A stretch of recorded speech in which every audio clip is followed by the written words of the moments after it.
This podcast is a member of WildGamesProductions.com and D20Radio.com. This is Luke Gygax. Having trouble with the antithesis of wheel? Don't worry, you've come to the right place. You're listening to Save or Die. You burst through the door. You find a small room filled with gold and jewels and a red dragon. He starts to breathe. Save or die! I'm rolling 20s like a 60 waving bottom. AC doesn't matter. Critical damage from my warhammer. I drove the beat to against every single from that cross. Over my mighty blow. I lay 'em low, yes I lay 'em low. Welcome to the Save or Die podcast, a podcast about classic Dungeons and Dragons. Bring on your goblin holes and band of oaks. Hulking zombies and foes. And oh no, no troll, don't slow me down, oh no. Don't dig a delicious. Hola, everybody. Welcome to Save or Die, number 113. Woo! I'm sure that's an important number to somebody somewhere, but 113, we're going to go with it. Hooray! It means nobody died since 112. Always a good thing. And speaking of which, with you is always is DM Mike, whom none of you should ever suspect might actually be a doppelganger in disguise. Also with me is DM Jim. Let's just say, for the sake of argument, that I'm wearing pants today. Woo! Sure. And not looking for a nuclear reactor he can use to increase his magical ability. But at what cost, Mike? At what cost? What cost? Becoming Scottish, apparently. And the magic user who has never once cast Feeble Mind on herself, DM Liz. That's right. That's my story, and I'm sticking to it. Yeah, there's a little white dwarf basic adventure called Beacon and Enon Tor, and you're supposedly going to this tower to find out what happened to the wizard there, and you find out he actually accidentally cast Feeble Mind on himself. And when I ran Liz and some others through that, Liz who was of course running the magic user, just not be quiet about it. Just It's like, he did what? It's like, how do you manage that? Well, he had to haggle. Takes a special kind of mage to be able to accomplish that. You know, I've thrown fireball at my feet, but I've never done that. Indeed. And as you can probably guess by the discussion of magic and magic users, we are dealing with Gazetteer number 3, Principalities of Glantri. But first... Yes? I was leaving an empty gap there for Oh, sorry. That wasn't suspenseful. That was bumper gap. Get down, get down, get down, get down. The Save or Die email hot tub time machine. Come here, you scrumptious little beauty. Here I go once again with the email. Every week I hope that it's from a female. Oh man.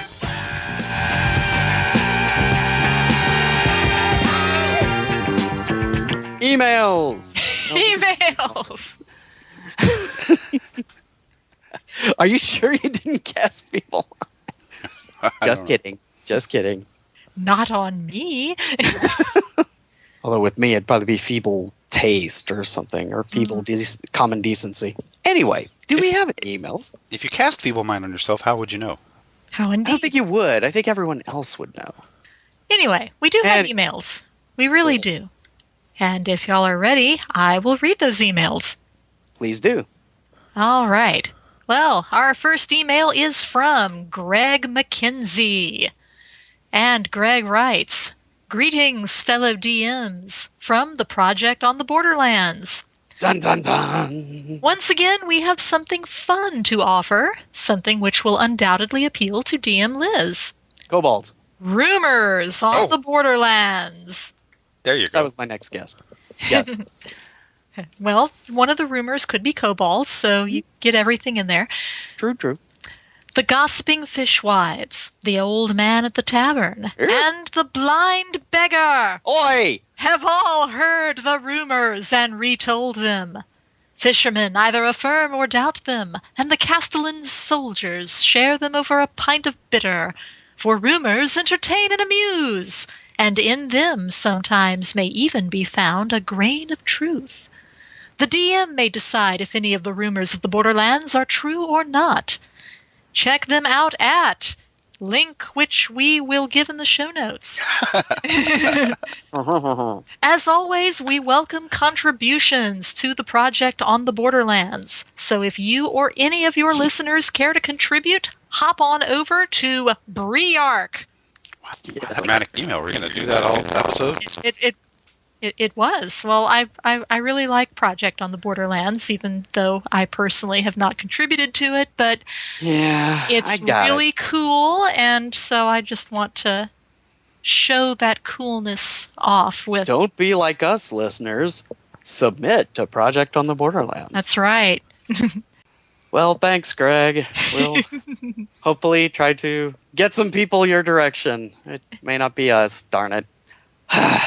No, before 114, I am going to submit something there. I'm making this vow. All right. All right.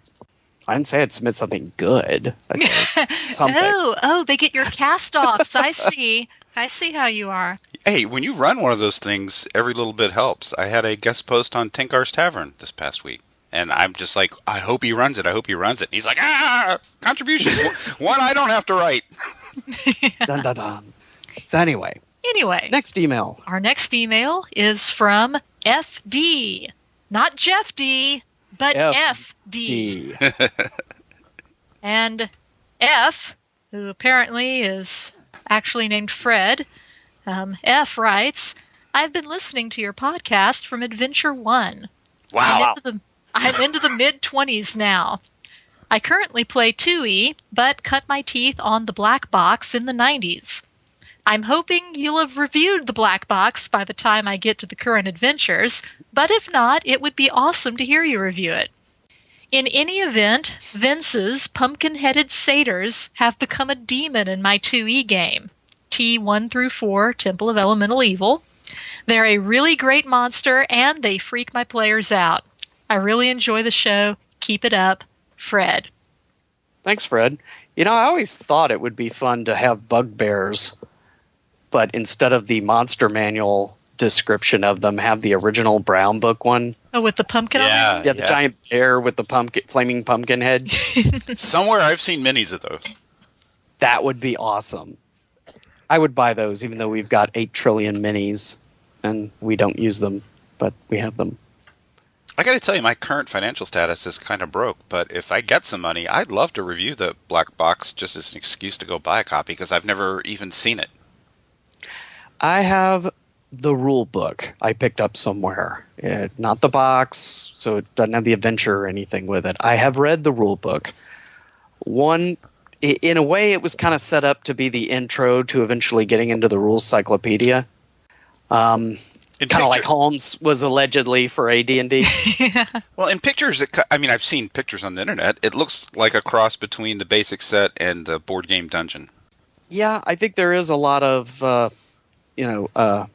swag in there as far as maps and counters and whatnot. I will say it goes up to level 5, which I think is a good range. I was going to say, that's better than a lot of the other basic Any of sets. the other basics. Yeah. So Mikey Mason wouldn't necessarily rate it at 1.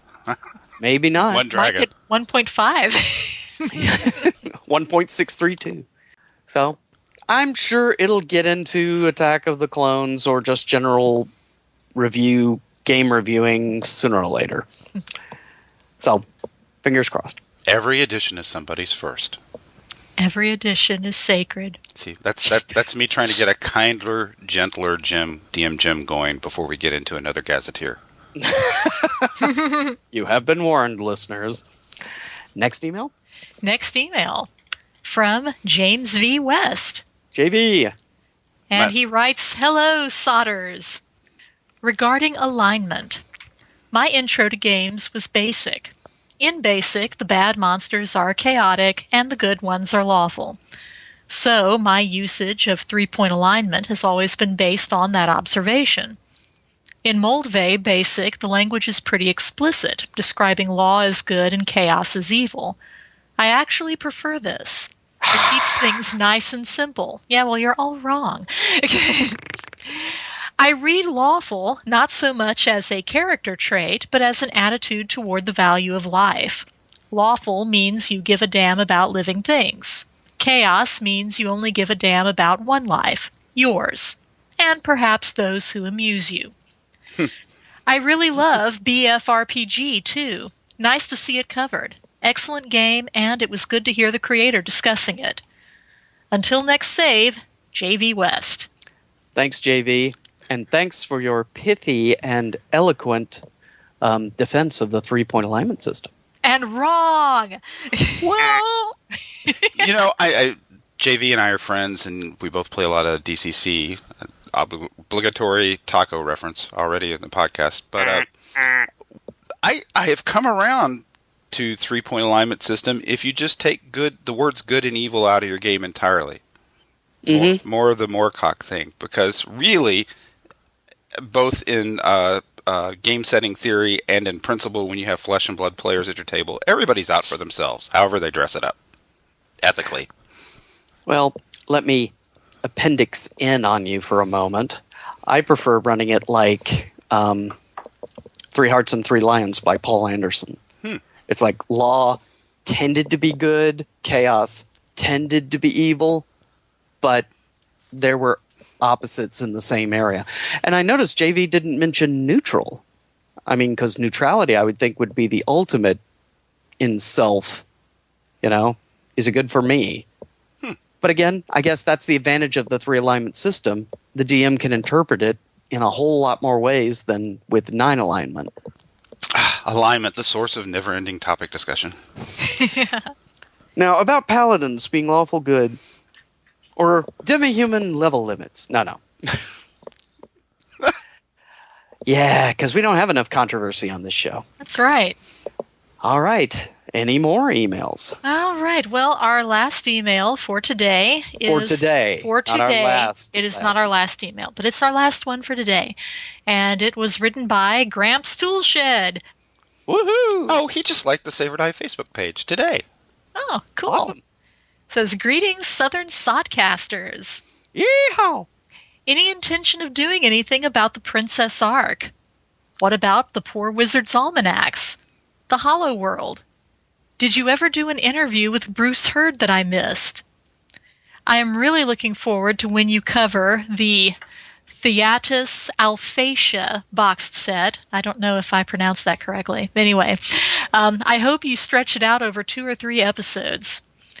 My biggest excitement is going to be the Principalities of Glantri. That was my all-time favorite Gazetteer and possibly my all-time favorite role-playing supplement. Well, this has all the makings of your lucky day. Yeah. Take care and stay out of trouble. Signing off from the North Woods, Gramps. Thanks, Gramps. And to answer in order... Oh, in order. Well, in relative... What was the first question again? Princess Ark. Yes, do we have Princess any Ark. intention of doing anything about Princess Ark? Not at the moment, but we will put in the show notes. There's a guy on SoundCloud who is doing dramatic readings of Hurd's Voyage of the Princess Ark named Ted Meister that we will put a link to on the notes for those of you who want a audio version of Princess Ark to enjoy. I've only listened to the first one. How many are out by now, do you know? I don't know. I know he was cranking them fairly quick, though. So I don't know exactly, but there's a few. Poor Wizard's Almanacs and Hollow World we'll get to eventually, inevitably. Sometime between now and a dirt nap. Yeah, something like that. And Principalities of Glantri, well, here we go. More or less. And we did do an interview with Bruce Hurd. That was episode 47. Oh, yeah, Vince did it. I heard that. Yeah, So shortly before he left the show. Vince, not Bruce Hurd. So, yes, there is a Bruce interview. So go to episode 47 if you haven't already found it by now. Download it, and you can hear all about Bruce. Enjoy. Names cause confusion. Mind if we just call you Bruce?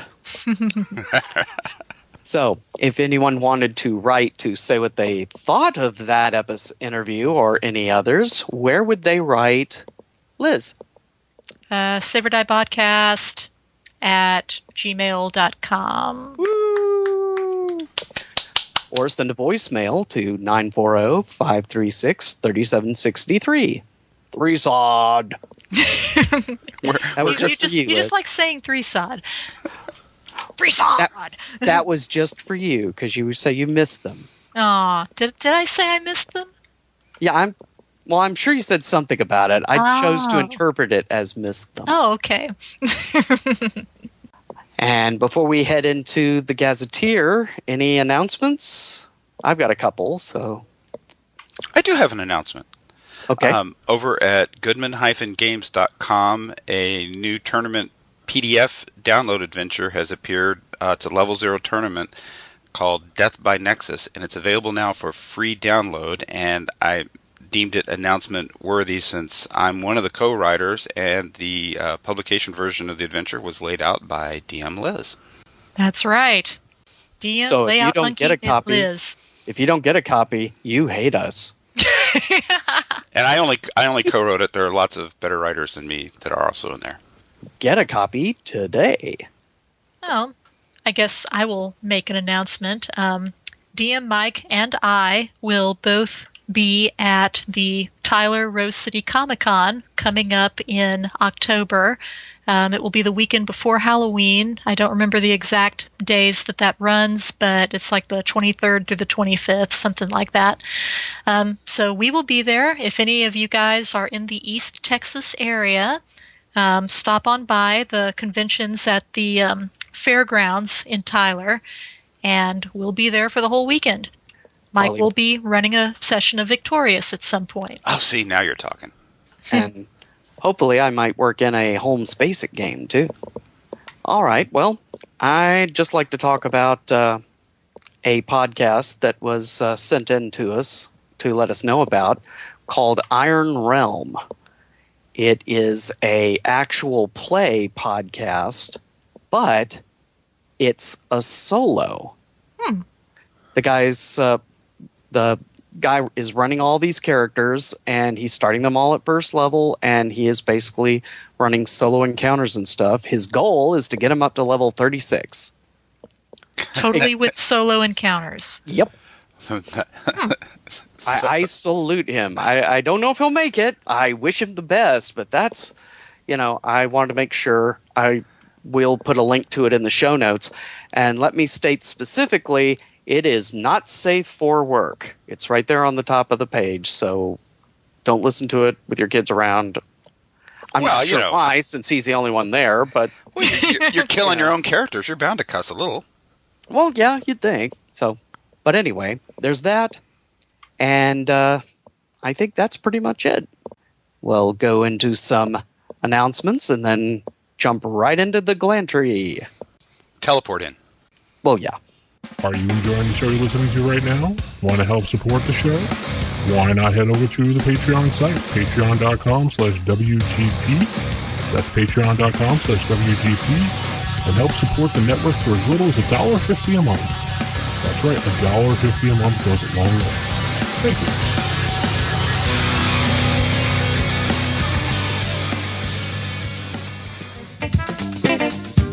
Thopus the Gnome here. The Save or Die podcast is brought to you in part by a more than generous grant from me. Don't you mean a generous grant by Lesser Known Games? Same thing. I pretty much run the joint. And this one too now, come to think of it. Here. Go finish the commercial for me, knave. You got it. Lesser Known Games and Miniatures. Available at rpgnow.com, lesserknown.com, or at a friendly local game store near you.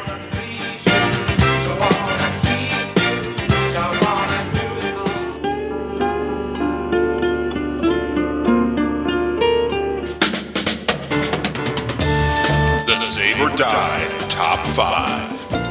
In 5, 4, 3, 2.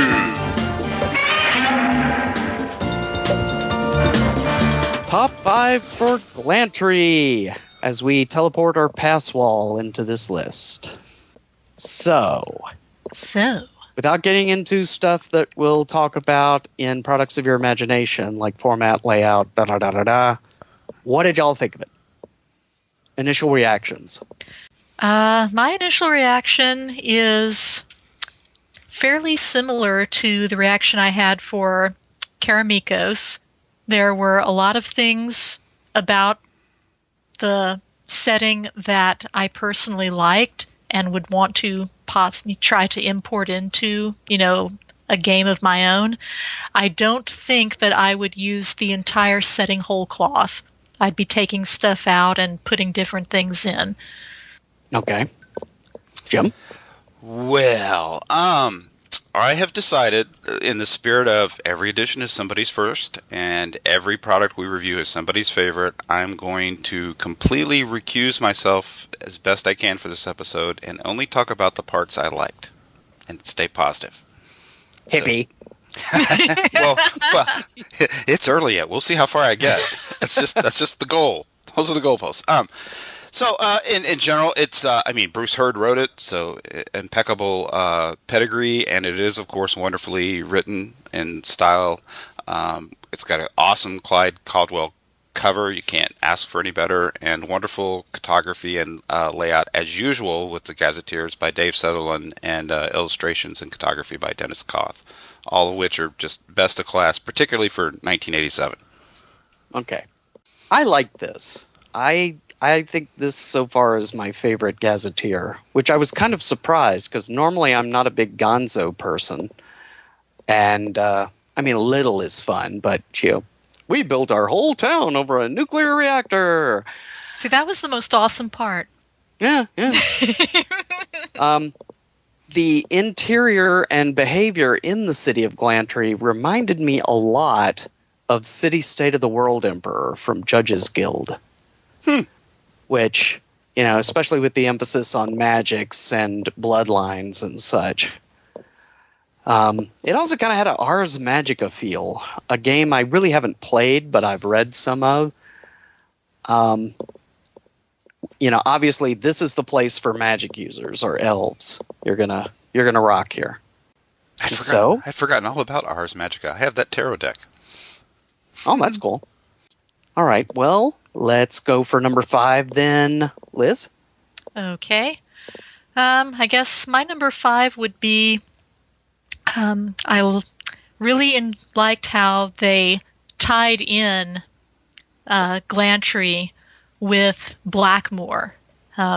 Granted, as you and I talked about earlier, it's not the OD&D Blackmoor. It's the basic expert version of Blackmoor, but the Mystara version, right? Yeah, but you could take this and connect it to the OD&D Blackmoor, I think, saying this is in a future of the Blackmoor / Greyhawk realm, which if I was going to do this, I probably would put it in that version, of the worlds rather than the Mystara world.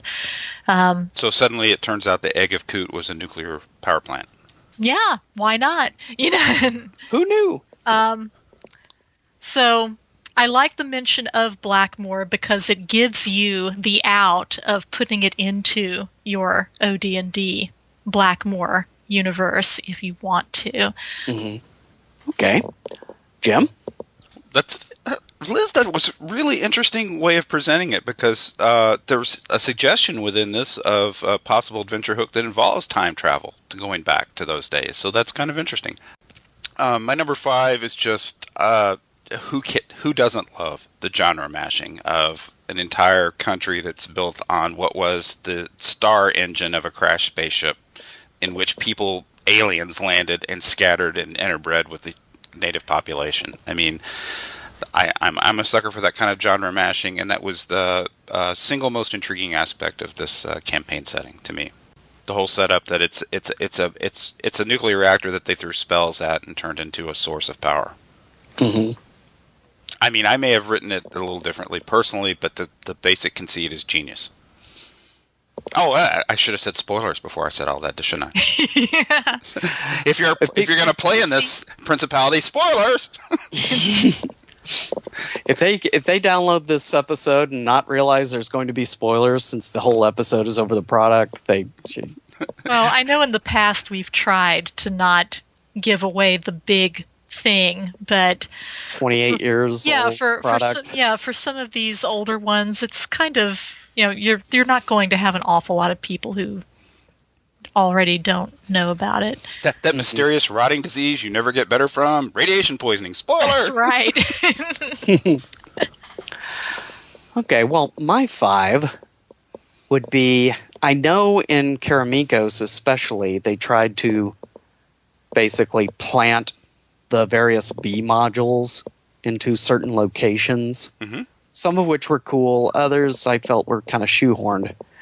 I think in this one, in Principalities of Glantri, they were able to fit Castle Amber and the Ambervilles in fairly well, and that's no small feat if you've ever read or played through Castle Amber. Remind me, those were the DA series? No, the X2. Sorry. It kind of was loosely based on Zelazny's Amber series. Gotcha. But also had some imports, say, from Minaria of Divine Right fame, etc., etc. So I thought that was really cool. So 4, Liz? Okay.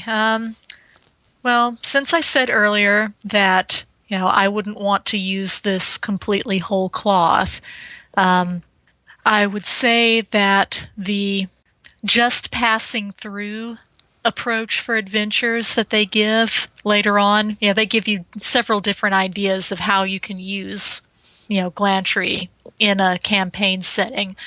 And one of the ideas is that rather than have your entire campaign, in the Principalities, that your characters are just passing through, and so you don't have to be, shoehorned in by all of the stuff that's in the supplement.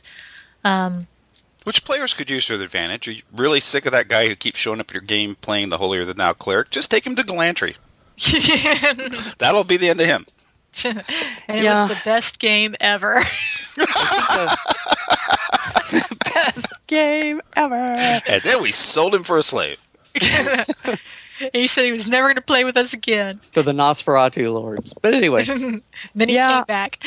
I think actually setting a campaign in Glantri, they kind of give some threads of, obviously they're getting lots of hires by wizards to go, magic users to find blah, blah, and blah in tombs or crypts or whatever. But I really think as a campaign setting, it would probably only work if you intended one or more of the PCs to be wizards that are going to go the whole domain route. Well, you'd have to I think you would have to let your players know beforehand something. Because otherwise, if you didn't tell them that this was where your next campaign was going to be centered in, and then, Jeff decides to roll up a dwarf, and then he gets upset because no one told him that his dwarf character was going to be considered a talking lab rat by most of the citizens of the city. Oh, but they're glad to see him because they need lab rats. They're very glad to see him, yes. But, but then your player gets pissed off. Say, well, if I'd known that this was what the campaign was going to be about, I wouldn't have rolled up a dwarf. So... Yeah, but again, things like that, or the fact that the nobility are all magic users. To me, that would be, even if you're not native to this area, obviously the other parts of Mystara or wherever you set this in, that would be common knowledge, I would think. Yeah, I think one of the possible problems with using the city as your main campaign setting would be, unless this was something you wanted to experiment with, you're going to have pretty much a party primarily based of elves and magic users. Mm-hmm. Because very few players are going to want to play something where you're looked upon as virtually a peasant, by most of the people in the city. And there's a lot of political intrigue and stuff that's built into the setting, which also may not be fun for people, depending on how they like to play. Right. Well, like any of them, it's do you enjoy the flavor? Mm-hmm. And that's going to just, go in with eyes open and don't really screw over your players, DMs. You're absolutely correct. You'd have to set up for it because, nobody likes playing a magic user better than me, but I need my meat shields out in front of me, too. I'm sorry, my other party members. My valued party members. So what's your 4, Jim? My 4 is the Great School of Magic. I don't, in my campaigns, it's a personal choice that there's no such thing as that the magic should be strange and hard to find and more Vancian. But if you were going to have a giant college of magic, this is a whole set of rules. Very detailed, almost crunchy about how to actually have one of those and run it. And if you wanted to just pick it up and drop it into your campaign, here's everything you need. You could set a campaign into place, and there were some really nice genius touches. I'm not going to go into the whole everything, all the rules they have, but there were even little adventure hooks, like you could play a campaign of children, 6-7-year-old PCs that have just come to this school of magic, and what their adventures they could have, missing class and stuff. And this is 10 years before Harry Potter. So yeah, if you want to run I was just going to suggest that if you want to run a campaign for your sons and daughters or your grandkids, there you go. Except like I mentioned to Liz when I read that, my first comment was Hogwarts from hell, because it's got some really nasty things that can occur to you while you're at that school. Oh. So if you're going to run it, for kids, you probably want to PG it up a bit.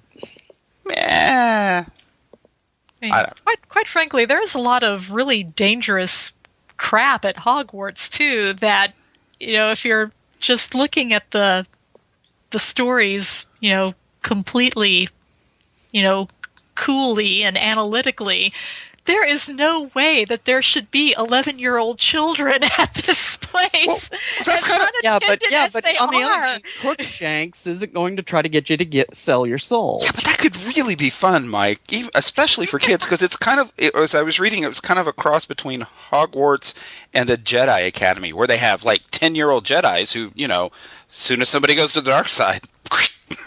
Save or Die Podcast does not approve or condone any of the opinions held by DM Jim involving your kids. Revenge of the Sith was PG. Why did you kill Billy? He was going to the dark side. I don't think he was. Well, he looked like a really Santanese horde. Okay. My 4, again, this is more just an Easter egg almost in the book, but there's a bit of fiction there involving Glantri Vice. Cue the music. Missile fireball-y type wands and gondola chases and just... I was reading that and I heard this dun dun dun. Seeing Don Johnson with a magic wand, it's just... That was amusing. I did like that little bit of fiction. Mike, were you old enough to have the little super skinny tie and your suit sleeves pushed up? No. No.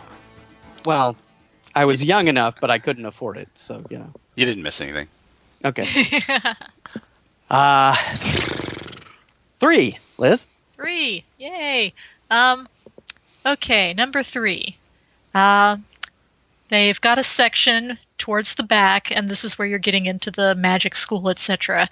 They have a whole section for creating spells and magical items and how you would actually go about conducting research. There you go, stealing. Sorry. But it was super cool, though, wasn't it? A very decent classic D&D substitute for the section in the Dungeon Master's Guide. Because a more complex and richer system than is in the DMG. Would you say that's fair? I would say that is fair. Okay. But yeah, and they even talk about feeble mind. Tying into our story from earlier in the episode. Okay. Jim? Oh, well, let's see. My number 3 just got snatched, but I came with extras. So, of course, there are, copious rules for all the factions and noble houses in Glantri and all the court intrigue. And I just watched the Doctor Who episode, Androids of Terror. So I was like in that groove where I was pretty appreciative of that. But I just love that these noble houses that are, of course, to be a noble, to be an aristocracy, you have to be a magic user, so they're all run by magic users. But it's not just magic users. There's lycanthropes and vampires and a Prince MacGregor, who's apparently, from his illustration, a Scottish lich. So that's one angry dude right there. Right, I'll do you for that one. I hate all life. I so envy your ability to do that accent. I wish I could do it. and one of the goals of the noble houses is to, what, the Brotherhood of the Radiance? Am I saying that right? Yeah. Is to get in there and figure out how to use the Radiance to achieve immortality. And then one of the houses is ruled by a lich who doesn't really care because he's already got him. He's ostensibly immortal already. So he's like, nah. It's like, whatever. So that's kind of cool. I mean, if you're going to get killed by something, it should at least be a noble Scottish lich. Or the Prince Vosliny, who's the vampire head of the house, but he really should wear something besides a bow tie tuxedo and a little cape with the collar, because that gives it away, right? As soon as you see him. The illustration was awesome. I don't know why everyone is always staring at me. It's Accentorama. What? Something on my teeth? What? Mike, and sure, and you be having a number 3 too. My third is, and I'm almost certain this is going to play throughout all the Gazetteers, but it's basically taking a medieval or ancient culture to be the background for said territory. And this one is obviously the Venetian Republic under the Doges. Even to the point of Glantri, you usually get around by gondolas, because it's half flooded. So I liked that bit. And I think, kind of playing off what y'all were saying earlier, they certainly got in the various houses, the treachery, the backstabbing. Machiavelli would love this place. If you like that sort of diplomatic... If you want to play a classic game of House of Cards, this could be it. And a political campaign. A lot of campaigns hit that phase. This would be ideal for that. Yeah. When you get to a certain level where killing the dragon's no more challenge. Mm-hmm. So, that's my choice. 2. We're shooting through these. Yeah, we're kind of going pretty fast. Well, my number 2, the various factions.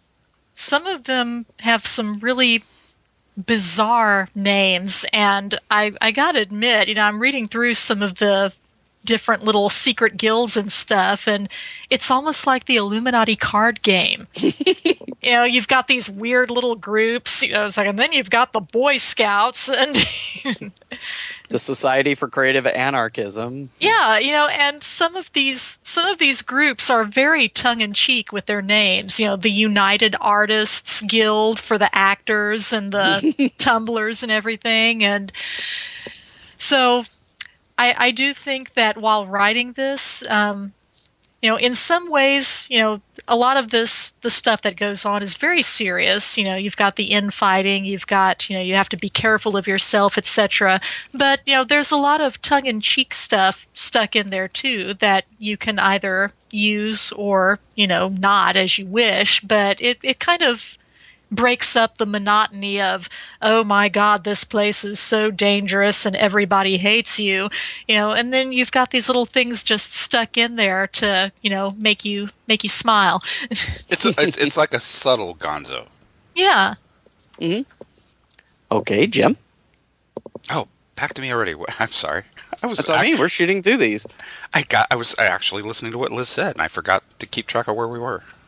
Yeah, no Number one 2. ever listens. No one ever listens to what Liz says. What's wrong with you? That sounds like I don't listen. I didn't mean it that way. Oh, yeah, I'm so very tired. I enjoyed the idea. Big spoilers coming.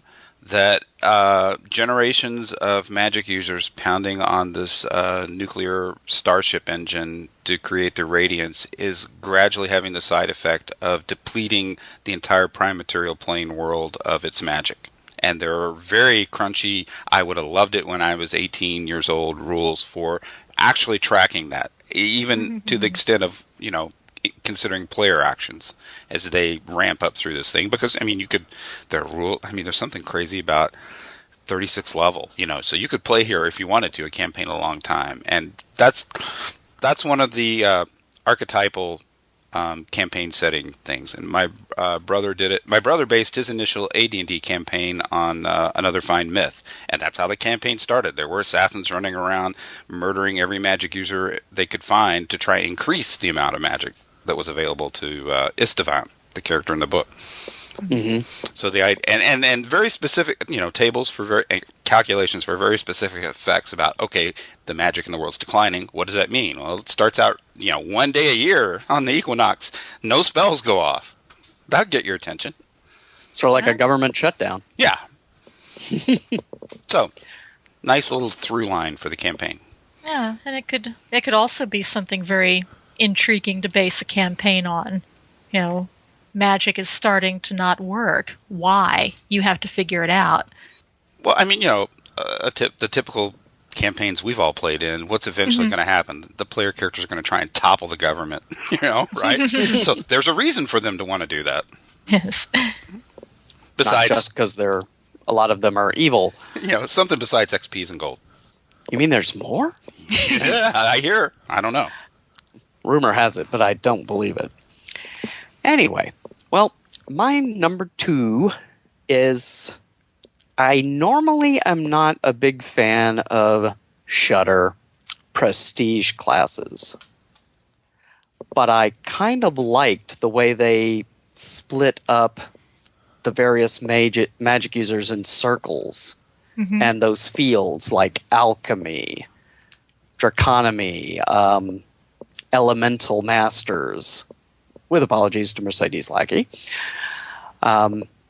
Cryptomancers, necromancers, of course, and how you had spells or abilities that come with each of the circles. And it was very reminiscent of the Brown Book D&D, and I guess later in AD&D First Edition, of the monks and druids.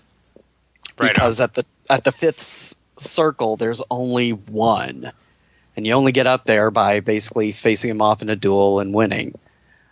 With various, I was just going to say, who doesn't love a spell duel? Yeah. And it makes a bit more sense than the, druids, we love nature, but there can only be one of us, so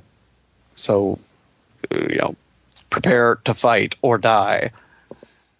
So I like the whole Beyond Thunderdome feel to it. So. But I've got a question that's related to what you just shared for your number 2, and I meant to mention it back when I was talking about the School of Magic. What do you think the odds are that Jolly Blackburn owned this in 1987? Because the whole thing reminded me a great deal of the fictional College of Sequestered Mages, COSM, in Knights of the Dinner Table.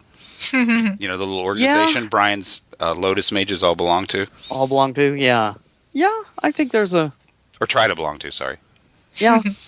It would not surprise me at all if Jolly used this back in the day, or always wanted to but wasn't able to, and now he kind of does in Knights of the Dinner Table. So perhaps if he's listening, he can write in and tell us.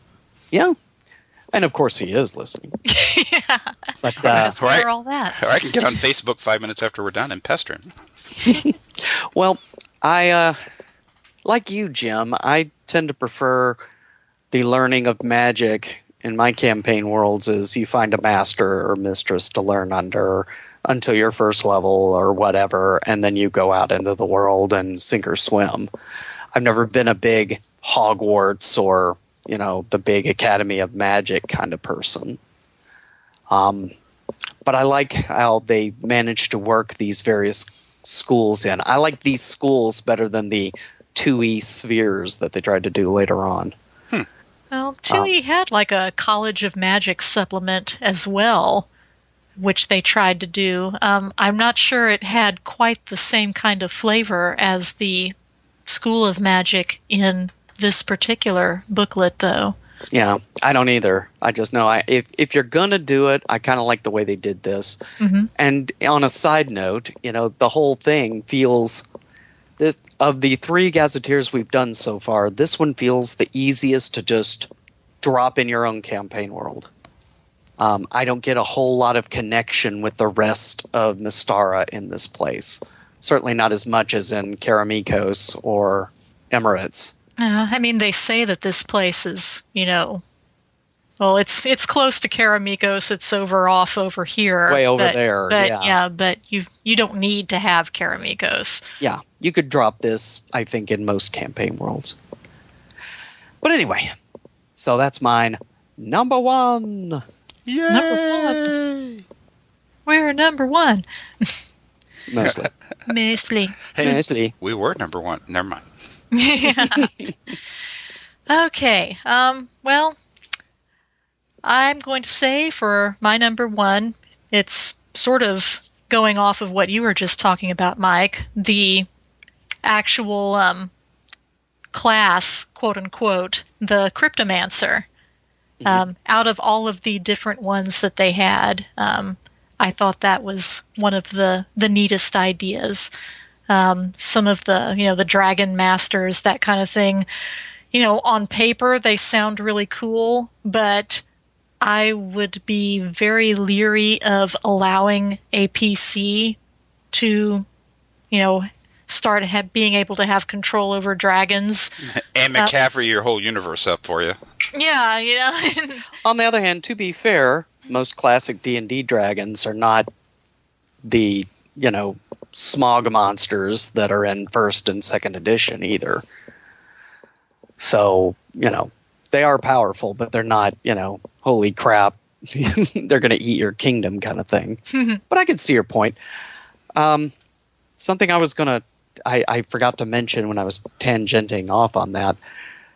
I don't remember about cryptomancers, but I know that the alchemists at the lowest circle seem to really kind of handle things similar to sages. Would you think that plays as well for cryptomancers? Sort of, but you've also got a built-in thing to keep people from just tossing out runes willy-nilly. The more you use runes, the more there's a possibility that something bad's going to happen, because you're basically altering the balance of nature. And so if you overuse runes, then natural catastrophes can happen in your vicinity, like a storm or, an earthquake or whatever. Right, but I mean, as like a first circle guy, would he be someone that PCs could say go to ask to interpret these runes they found or something, Like in the past you would use to hire a sage back in Brown Book.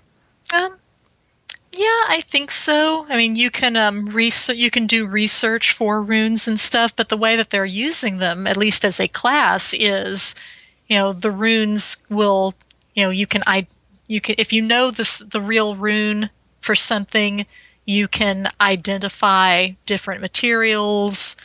Okay. You can.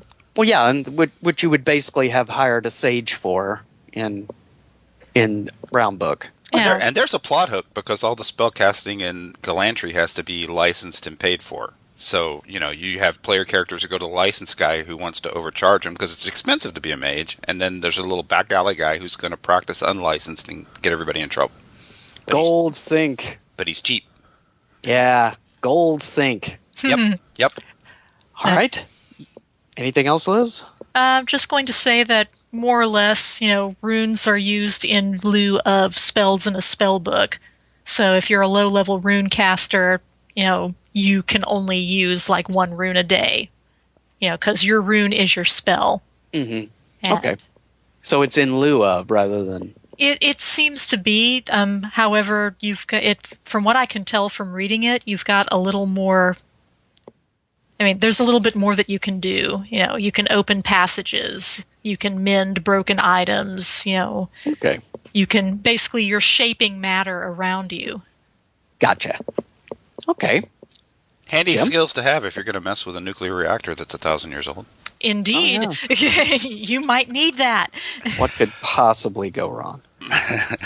Okay, Jim, speaking of things that possibly go wrong, what's your number one? Every campaign I ever ran of Gamma World, my players at the table would have blown that city sky high. There'd be a 5-mile crater where Glantri used to be, because that's how they rolled. My number one is the Spells of Radiance. Of course, I love playing magic users. I love spell casting. This campaign setting comes with 6 new spells that are all one way or the other Radiance derived, and they were pretty nice. I mean, I have my personal prejudices about campaign settings where I want more content in terms of new monsters, new spells, and new things. But 6 is pretty good. It's better than Kiramikos and what was the second one? Emirates of Alarum. Yeah, that one. I can't pronounce. It was more completely new things, and it's almost like an expansion set to collectible card game. The way these spells work, they overlay, in a positive way. I mean, they overlay the existing magic system and let you effectively store spell points. It's not how the spells explain it, but you store up Radiance Force that you can then later expend and all kinds of cool stuff.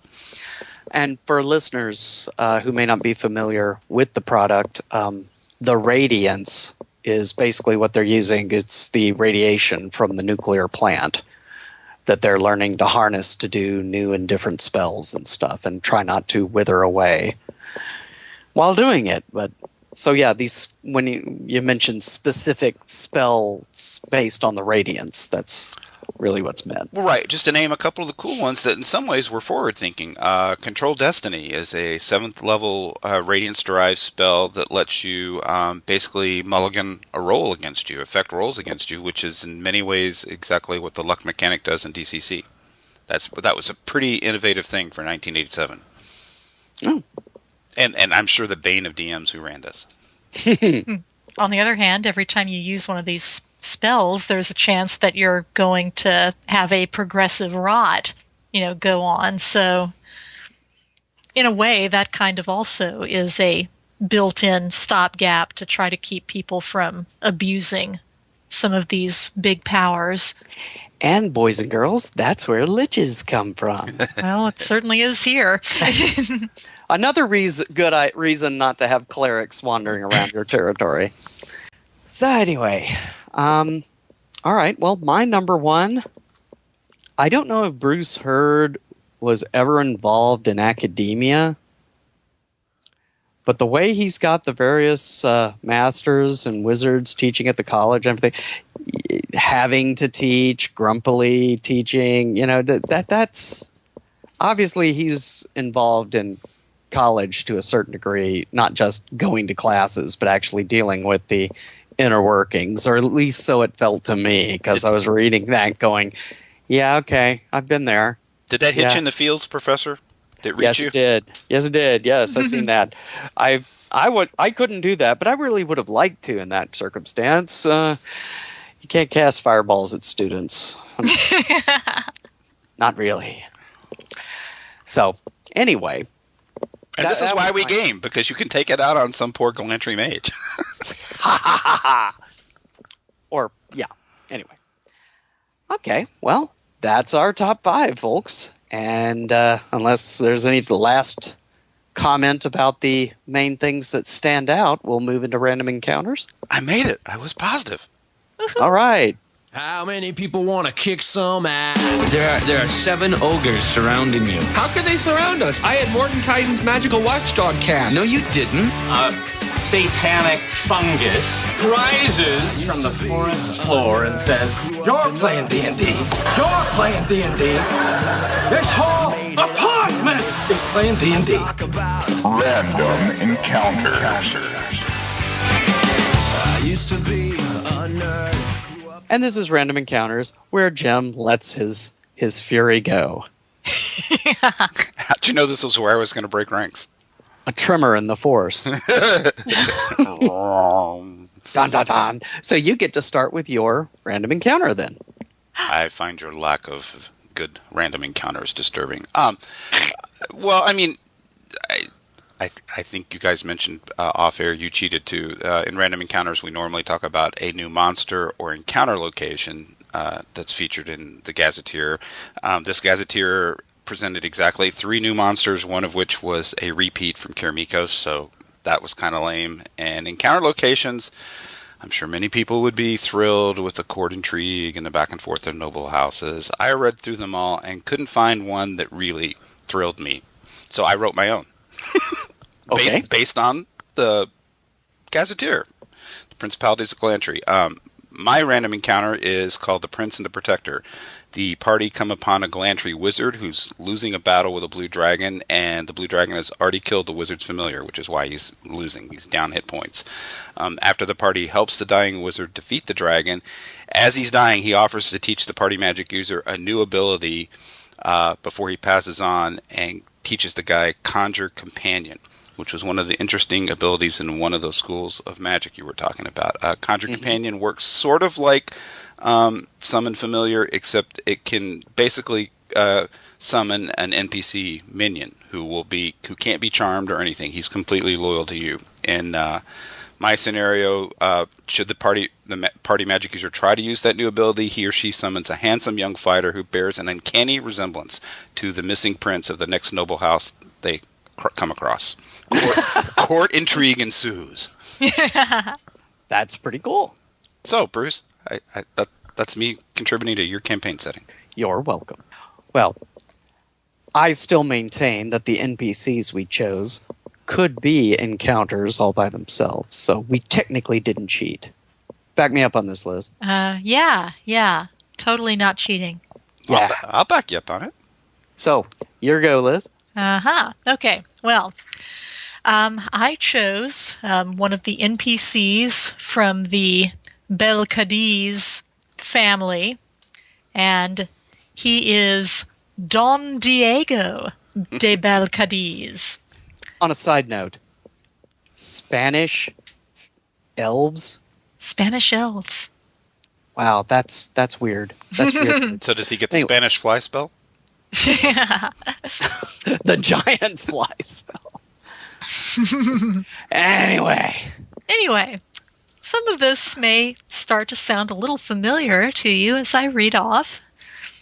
Don Diego is Princess Carnelia's younger brother and El Señor Capitano of Bramira.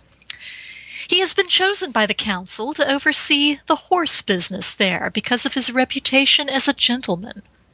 He is Donna Carnelia's champion, and champions other just causes at the drop of a hat.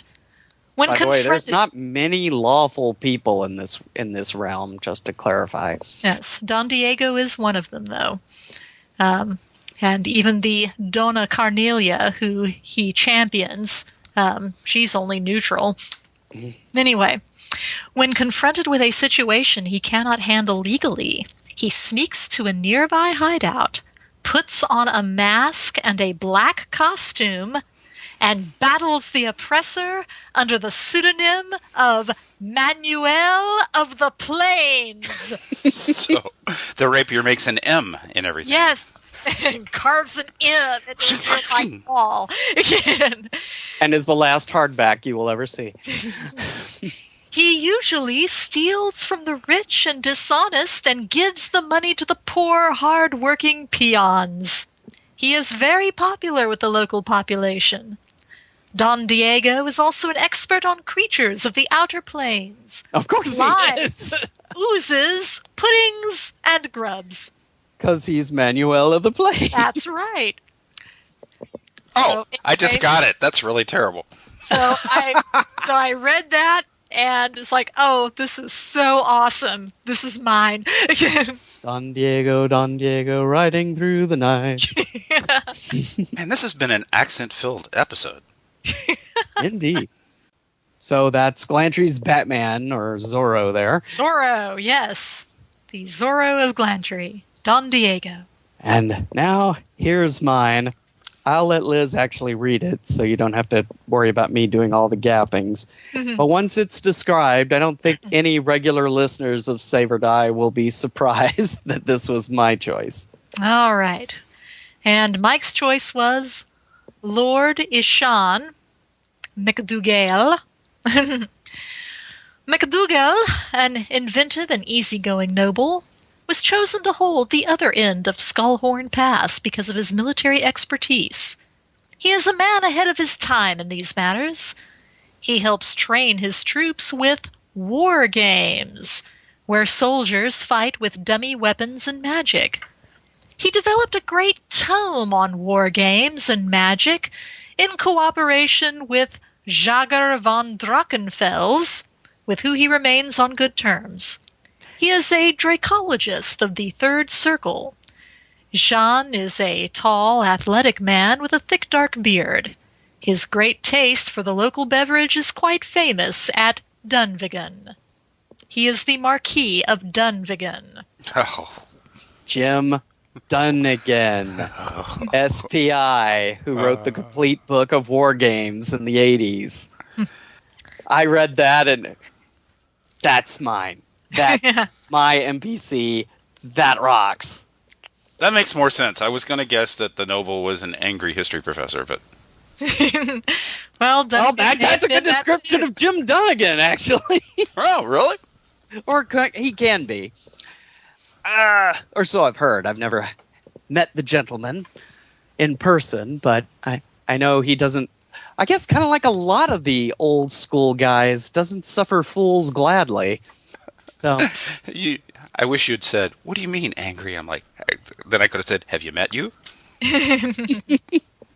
Yes, of course I have, because I'm so not a doppelganger. But anyway. Is there a safe word I don't know about yet in the party list? All right, that's our encounters. So let's zip on over to Products of Your Imagination. Zip, zip, zip.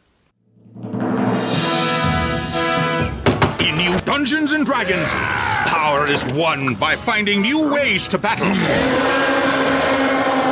I can feel the darkness inside me! And being completely dragon-flapping awesome.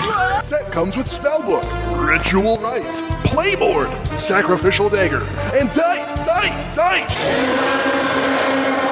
TSR Hobbies, Dungeons and Dragons game. Products of your imagination. Where we're all dragon-flapping awesome. All right, now we're going to talk about it as a product. As format, layout, lovely images behind the text. Is it available on PDF? If so, where and how much? Let's discuss. I'll start out by saying you can, of course, get this as a $4.99 PDF at dndclassics.com, although that website was down this afternoon. I guess Drive-Thru RPG was having a hiccup with their server, but normally you can get it there for $4.99, and original copies go on eBay for anywhere between $35 and $70, depending on condition, which is pretty pricey. I stock half-price books for however many years it took to get one. Unless you're a collector. Yeah, unless you're a collector, go for the PDF. I'm not crazy about mint and shrink wrap things because I'm just going to beat them up anyway. I'm going to read them and use them. Mm-hmm. We'll put a link to the PDF in the show notes if you want to go over there and grab one. I will say the scan came out really well of the one from there because it converts very nicely. Well, the typical Gazetteer obsequious watermark that in Keramikos was that annoying blue tire. In this case is a pale yellow hourglass, which doesn't interfere with the type nearly as much, although I still wouldn't do it myself. Yeah. Curious that it was a hourglass too, but oh well. Well, having the radiation symbol gives it all away. Yeah, that's right. You're right. The holy triskelion of the radiance. But Liz, you're the layout queen. What do you think? Well, not bad. Like you said, the image in the background is at least a pale yellow this time around, so it's not nearly as in your face as the blue tower of Keramikos. It's got pretty much the same standard layout as the other Gazetteers that I've seen so far. You've got the 3 columns, you've got box text, you've got the image in the background. As far as that goes, it's, not just tons different. I do think that their interior artist for this one was very good. Stephen Fabian, I think, did the interior art. I mean, Clyde Caldwell's cover was, of course, excellent. But the interior art was also very nice throughout. Had I not been determined to be positive during the top 5, one of my top 5 would have been, why in a DM-only product is there so much boxed read-aloud text that you're reading to yourself as a DM? Yeah, that's true. I guess it is for, if you are reading to your players some stuff. But yeah, it does kind of be weird. Yeah, it does kind of be. That makes no sense. Yeah, it does read as being, just odd, having your box text and your non-box text. But, if you want to read sections from the book to your players, I guess at least here's something that's probably safe to tell them. Here's 7 sequential paragraphs about it to set your players up. Yeah. Well, I will say that unlike some of the other Gazetteers, this particular product had some new categories and stuff. For instance, there's a lot of the guilds and secret organizations and everything that have alignment. And that's not for law, neutral, or chaos. That's who they're aligned with or against in the political and underworld of Glantri, which is different from prior ones. I don't know if it has that in subsequent Gazetteers, but I found that kind of interesting. It was definitely a handsome product in its day. I mean, it came with a centerfold section and a folder. Yeah, more D&D product needs centerfolds. Oh, wait, you were talking... Never mind. So anyway... Well, when I was 18, that centerfold... Never mind. It's not meant, that's all he's saying. Anyway. Hit this thing with a black light, it looks like a Jackson Pollock. Yeah, we watched Guardians of the Galaxy last week, finally, so it's like, wow. No black lights in that starship. Anyway. Okay, well, any product details we want to discuss, or do we give this thing dragons? I think we're ready for dragons. I think we're ready. Yeah. Okay, well, we'll start with Jim. Given that I personally don't care for either campaign settings in general, with some exceptions, and the Gazetteer series, I'm just not in the target audience. I'm going to give it a 3, which is, what's that, a C plus, B minus? It's average. Yeah. I mean, and by all means, if you played this, I'm sure it has a high nostalgia factor for you, and for what it represents itself to be, it's best of class. Okay. So let me recant. 3.5. I'll go up half. Hippie. It's just because I enjoy those angry emails. Liz? Okay.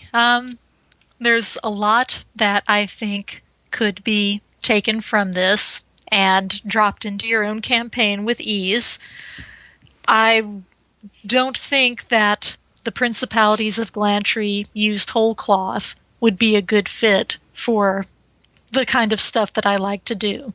But that being said, there are some cool things, and I think you could really take the whole, the radiance, the nuclear reactor thing. You could probably take the capital city as a set of ruins and set it into a far, far future and make it into a Gamma World campaign, or at least an adventure.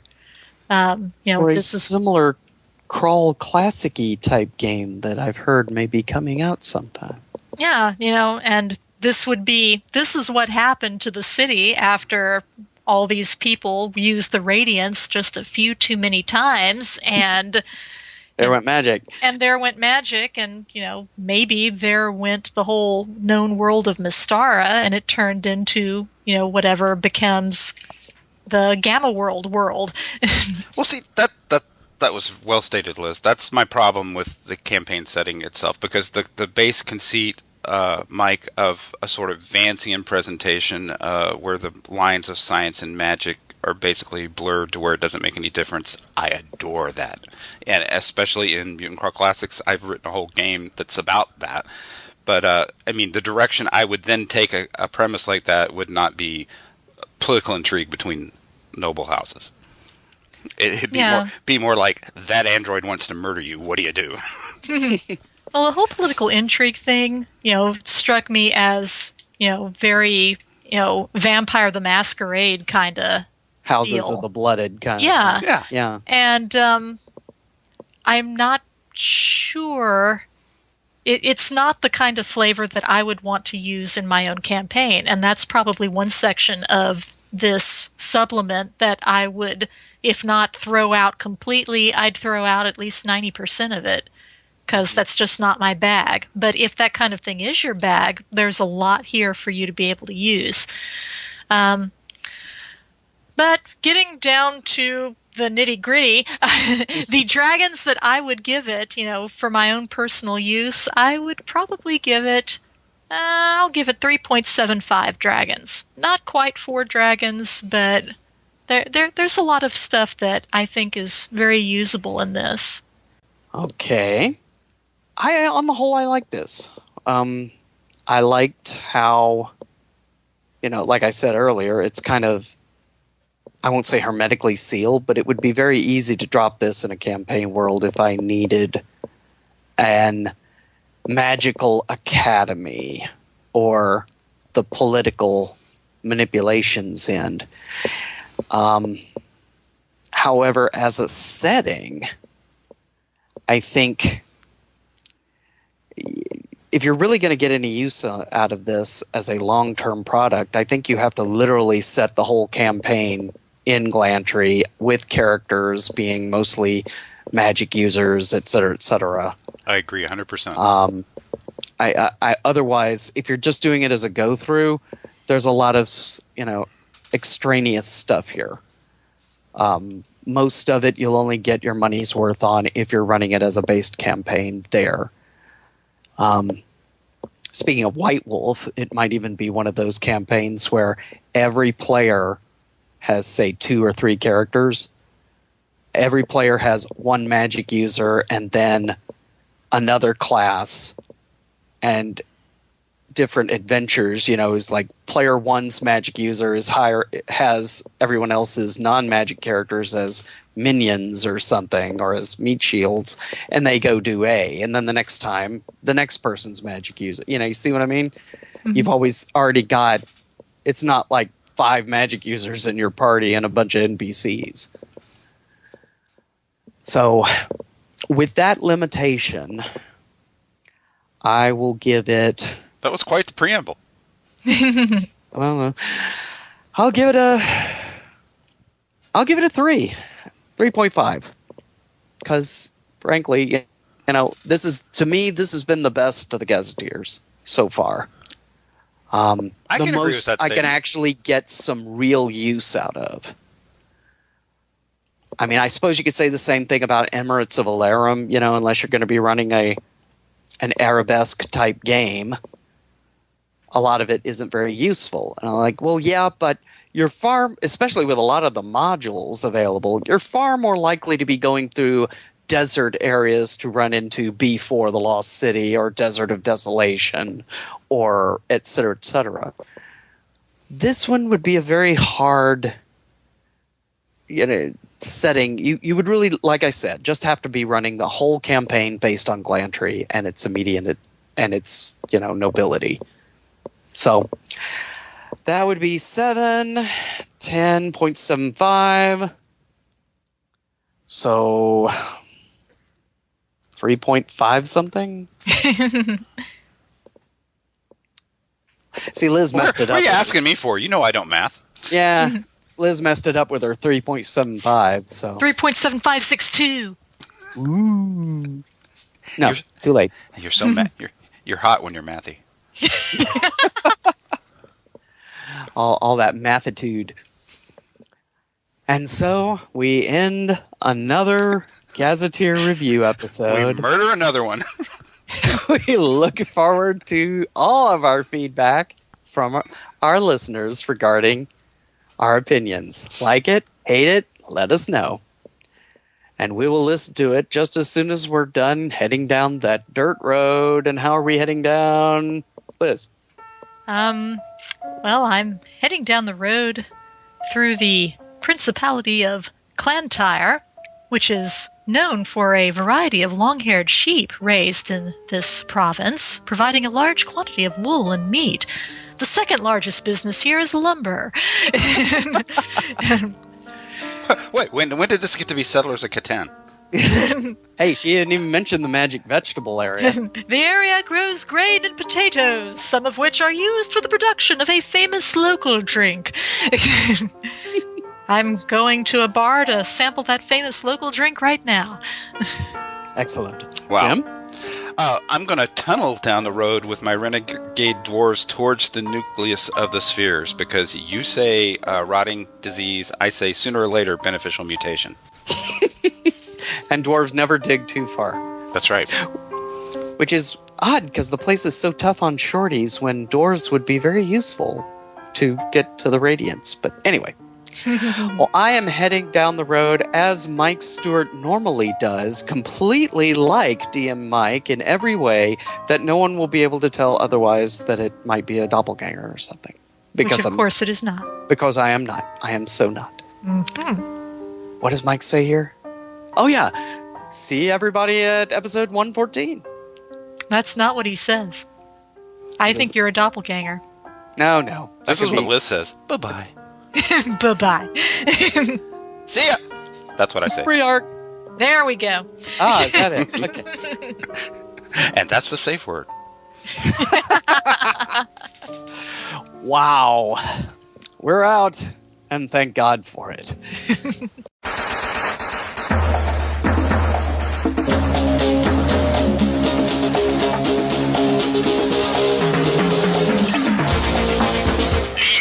Podcast is a production of Wild Games Productions in association with D20Radio.com. The Save or Die theme music is provided by the band Mississippi Bones. You can find them at MississippiBones.bandcamp.com. All magic users featured on tonight's episode were graduates of the Glantri School of Magic Use, not affiliated with the Glantri Broadcasting Network. Thanks for listening, and until next time... Right, I'll do you for that one.